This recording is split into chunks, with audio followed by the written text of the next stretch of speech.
Bonjour à tous et bienvenue sur cette dernière vidéo de formation liée à l'analyse des tokenomiques de projets Play to Earn, Move to Earn ou plus généralement Web3. On a déjà vu ensemble la valorisation du projet avec la capitalisation boursière. On a vu aussi les modalités d'allocation et d'émission et voir comment cela peut influencer la force acheteuse et la force vendeuse. Et dans le cadre de cette vidéo, on va voir ensemble à quel point c'est essentiel que cette crypto soit utile pour ses investisseurs et aussi les différents modes d'obtention qui peuvent définir cette fameuse force acheteuse ou force vendeuse. Allez, on démarre tout de suite.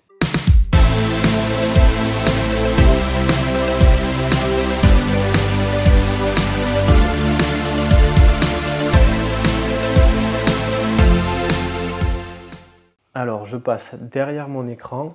Sachez que ce support, il est disponible sur notre groupe Telegram. Donc, il y a le lien en description. N'hésitez pas à le rejoindre. On essaye de diffuser des contenus exclusifs et de se partager les astuces et les bonnes pratiques avec les autres membres de la communauté. Ou sinon, très simple, vous pouvez m'envoyer un mail à sharp.pro@protonmail.com en me disant tout simplement que vous souhaitez avoir ce support de présentation lié à l'analyse des tokenomiques. Et puis moi, je vous l'envoie directement par mail. Donc on passe effectivement à cette dernière partie liée à l'utilité de la crypto et aux différents modes d'obtention. Ce qu'il faut savoir en fait, c'est que dans ces projets-là, il y a une évolution. C'est pour ça que je mets les cryptos vives. C'est que vraiment, c'est pas juste une pièce ou un token et puis voilà, il est là, il n'a pas trop d'utilité, vous l'achetez, vous le revendez, bon, on ne sait pas trop ce qui se passe.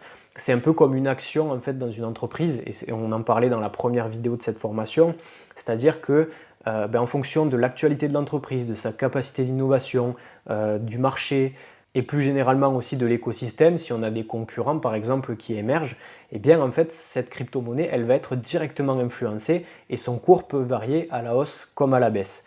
Et des facteurs qui vont permettre d'influencer positivement ou négativement ce cours, eh bien déjà il va y avoir l'utilité du token.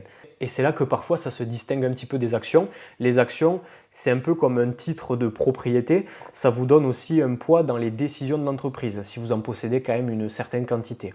Là, c'est le cas aussi quand vous achetez du token de gouvernance pour un projet Web3, mais ce qui est intéressant, c'est qu'il peut y avoir plein d'autres utilités.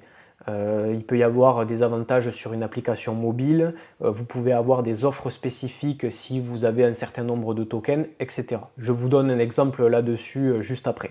Et un autre facteur qui est très important à prendre en compte, c'est aussi les différents modes d'obtention du token.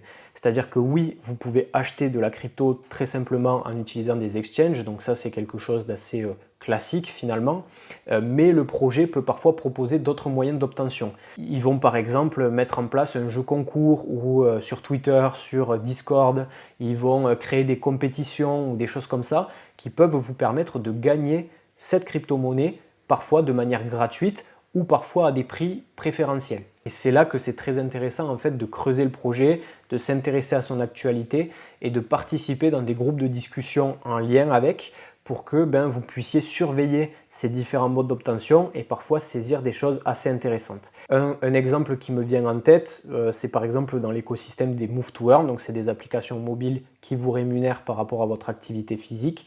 En général, quand ils sont dans des phases de développement de l'application, qu'il y a plein de bugs, etc., ils mobilisent certains bêta-testeurs, donc des gens comme vous et moi, qui vont pouvoir tester l'application et leur faire des retours sur ce qui marche et ce qui marche moins bien pour qu'il puisse y avoir des améliorations. Donc ça, c'est quelque chose qui demande de l'investissement personnel, qui demande du temps.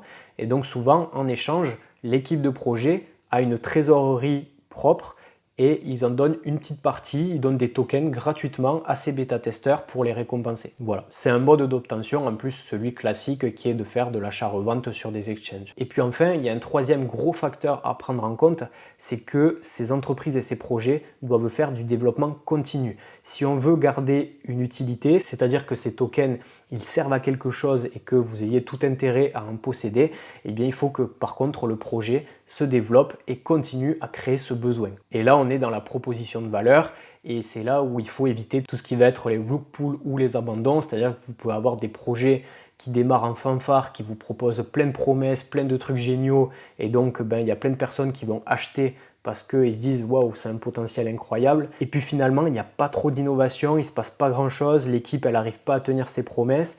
Et puis petit à petit, vous vous rendez compte que vous possédez ces cryptos, elles n'ont pas un grand intérêt. Donc même si vous vendez à perte, vous vendez pour limiter la casse.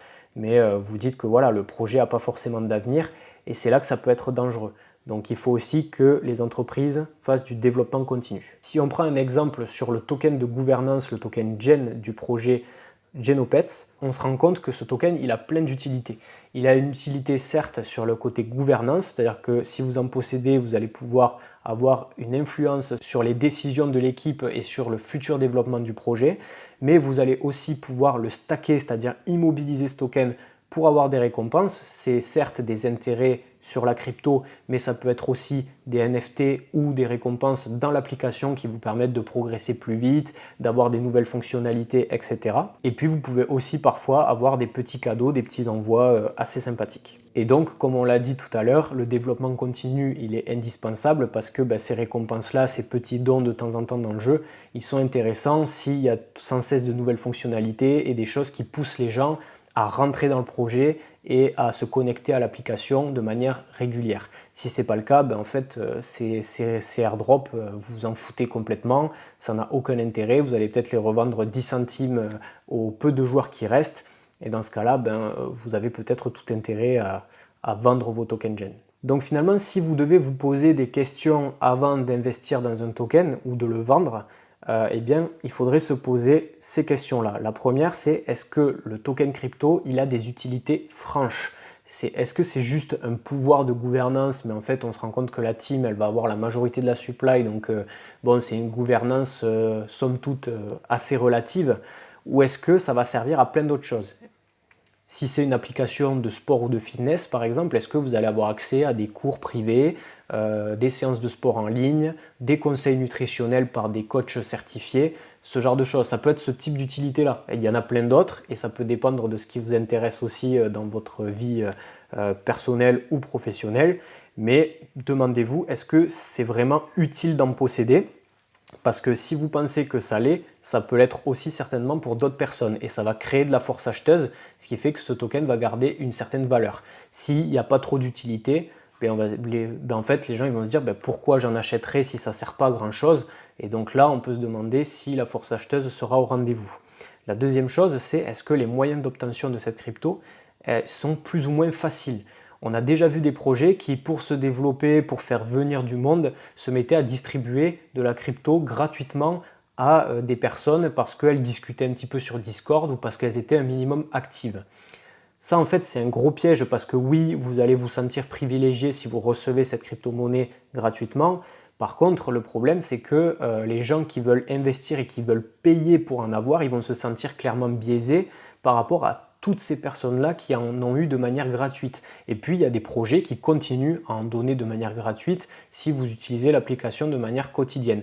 Et dans ce cas-là, moi, je suis un utilisateur et je me rends compte que je peux en gagner gratuitement dans une quantité correcte.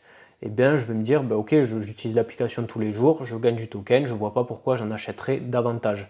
Et ça, d'autres personnes peuvent se dire la même chose, ce qui fait clairement baisser la pression acheteuse. Par contre, si les gains gratuits n'ont pas une utilité maximale et qu'il faut par contre passer à la caisse obligatoirement si vous voulez avoir des quantités nécessaires pour faire certaines choses dans l'application ou d'un point de vue gouvernance, là ça peut être intéressant. Il y a des personnes qui vont avoir envie d'en acheter en plus de ceux qu'ils ont obtenus gratos. Et donc là, on a une pression acheteuse importante et donc un prix du token qui peut augmenter ou en tout cas se stabiliser. Et c'est le troisième point que vous voyez sur la slide qui est la quantité nécessaire de tokens pour une progression qualitative au sein du projet. Si on vous donne tout gratos, il n'y a pas forcément intérêt à acheter. Et de même, si le token n'a aucune utilité, ça ne sert à pas grand chose de l'acheter également. Voilà, c'était la fin de cette mini formation liée à l'analyse de tokenomics. J'espère que vous y voyez beaucoup plus clair quand vous vous intéressez à un projet et que vous dites est-ce que j'achète de cette crypto ou pas. En tout cas, voilà, ça c'est de l'analyse fondamentale, c'est des questions qu'il faut se poser. On a tout type de situation, il faut savoir que l'univers Play to Earn, Move to Earn, Web3, c'est un peu la jungle, il y a de tout. Il y a même des arnaques, il faut être très prudent là-dessus, j'en ai parlé un petit peu sur cette chaîne. Mais en tout cas, ça vous permet déjà d'avoir des petits points d'alerte, des petits points d'analyse et qui font que vous allez mettre toutes les chances de votre côté dans votre aventure sur le Web3. Je finirai cette petite formation avec une citation qui est: l'investissement le plus rentable au monde, c'est d'investir sur soi-même. Alors c'est très bateau, mais je trouve que cette formation, par exemple, elle peut vous être utile et n'hésitez pas à faire vos propres recherches, à vous renseigner, à faire de l'analyse, à demander à des personnes qui ont plus d'expérience que vous, qui sont là depuis longtemps dans l'écosystème, qui ont fait des erreurs, qui ont fait des grandes réussites aussi. Ça vous permet vraiment d'accumuler de l'expérience, de la compétence, et ça derrière, ça n'a pas de prix puisque ça vous servira tout au long de votre aventure. Sur ce, je vous souhaite une excellente journée et on se retrouve très bientôt pour de nouveaux contenus autour du sport digital et de la fitness finance. Salut!